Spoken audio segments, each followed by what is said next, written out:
How to find Seatgeek promo code. The very first thing you want to do is to head over to any of the web browser, or you can move into Safari. Let's head over to Safari for now. Once you're in here, in the source bar, search for Seatgeek promo code 2024. Tons of different sites will be available to you. You can head over to any one of it just by clicking on it. It will be redirecting you to this page. In this page, different promo codes will be available to you.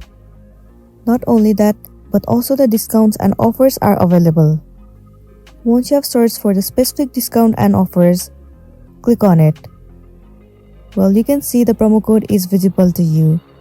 All you want to do is copy this code. Once the code has been copied, now what you want to do is head over to your application Seatgeek. Whenever you buy the tickets, at the time of the payment or checkout, you will find the option where it says codes.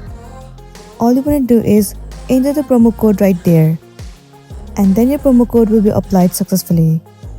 You will be able to receive certain amount of discount and offers with it.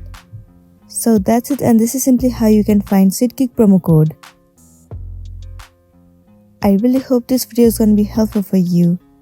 Thank you for watching it till the end.